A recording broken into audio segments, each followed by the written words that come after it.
This is a summary of press releases from Japanese electronics manufacturers on 12th December. All right, let's dive right in with our first story. Panasonic is giving us a sneak peek of what they're bringing to CES 2026. Their whole theme is The Future We Make, and it looks like they're really focused on tackling some of the biggest challenges facing society and industry today. So their booth is going to be built around these three main pillars. First, building the actual nuts and bolts for AI to run on. Second, putting that AI to work in the business world.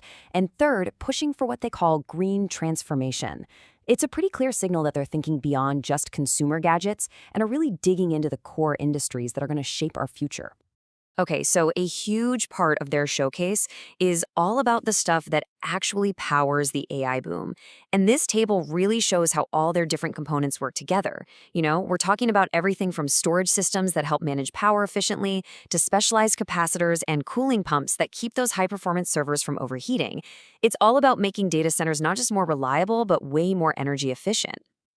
And it's not just about the hardware in the data center, right? They're also showing off how AI is already changing things on the ground. Through their companies like Blue Yonder, they're fine-tuning massive supply chains. With Hussmann, they're making store refrigerators smarter and greener, and they're even jumping into health tech with tools for preventative care. So this isn't some far-off theory. They're applying AI to solve really practical, everyday business problems. Now, what's the magic behind a lot of this stuff? Well, it's a concept they're calling CPS 2.0. Think of it like this. They create a perfect virtual copy, a digital twin, of a real-world factory or a warehouse. Then they can run all sorts of simulations on that digital model to find problems and figure out fixes before they ever happen in the real world. It's this incredible feedback loop that just keeps making things better and more efficient. And to round it all out, they're tying everything to their green transformation goals. They'll be showing off some really cutting-edge perovskite solar cells. These things are so thin and flexible you could put them on windows, plus a seriously advanced robotics system that takes apart old appliances all by itself. By separating out the materials so cleanly, it makes recycling way, way more efficient. It's a huge step toward a real circular economy. So, this theme of using tech for the greater good is a perfect transition to our next story. Let's switch gears to Toshiba. They're tackling a very different kind of problem, the raw power of nature, specifically damage from hailstorms. So, what's the news? Well, Toshiba just got a pretty big honor from Japan's Ministry of the Environment. They've received this prestigious award for a really innovative weather service they developed. It's designed to help communities adapt to climate change by actually preventing and reducing the damage that hail can cause. And here it is. This is the number that makes the service such a game changer. The system can predict where and when hail is likely to fall with high accuracy up to 30 minutes in advance. I mean, think about it. In a severe storm, that half hour is an absolutely priceless window to get ready.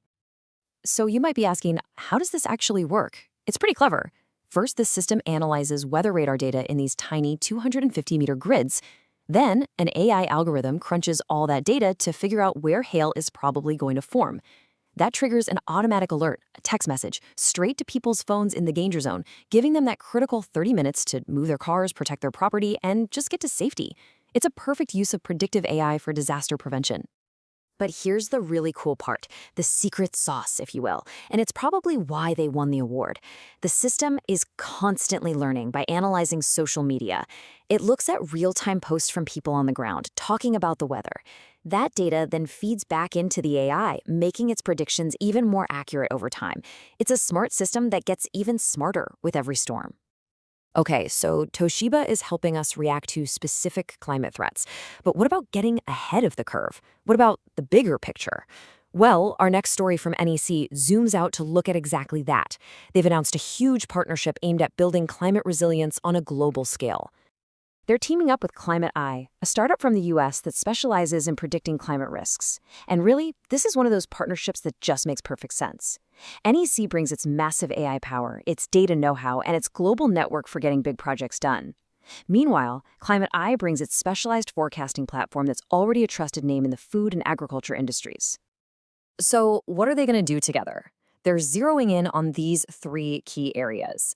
For agriculture, it's about helping farmers figure out the best way to adapt to changing weather. For supply chains, it's about making sure food and drink manufacturers can handle climate disruptions. And for finance, it's about creating better ways to ensure and invest in these industries as they face new challenges. And you can really see the logic behind this in the quote from NEC's Naohisa Matsuda. He basically says that by mixing ClimateAi's risk analysis with NEC's AI muscle, they can build truly resilient supply chains and help everyone adapt to climate change. And on the flip side, ClimateAi's CEO, Himanshu Gupta, points out what NEC brings to the table: scale. You can have the best technology in the world, but NEC's global network is what can actually get it deployed out in the real world where it's needed most. It's about turning a great idea into real impact. All right, for our last story today, we're circling back to Panasonic. We've talked a lot about these big, top-down solutions for things like climate change. But what about motivating change from the ground up? Panasonic has published some really interesting research on a new way to think about civic engagement and who owns our data. Panasonic, along with Dentsu Group, started their research by asking a really simple but profound question. Why do so many awesome, well-intentioned community projects just fizzle out? Why is it so hard to keep people engaged for the long haul? And what they found was a fundamental flaw in how most of these projects are set up. It all comes down to who controls the data. In the current model, one organization, a company, or the government, holds all the information. It's like a loyalty program where the company owns all your points and can change the rules whenever they want. When you don't have any control or transparency, you're just not that invested.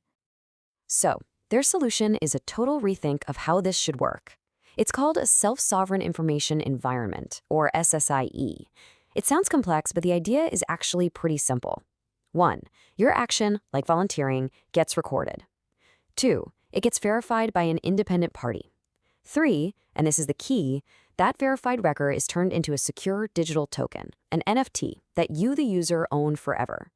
And 4, you get rewarded, not with cash, but with things like reputation badges that build up a public record of trust. So what's the ultimate goal here? It's about completely rewiring the incentives for doing good. By giving people true ownership and control over their own contributions, the hope is to create a system that's more transparent, more trustworthy, and ultimately more sustainable.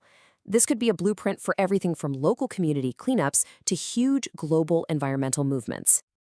If you enjoyed the video, please consider subscribing to the channel and giving it a like.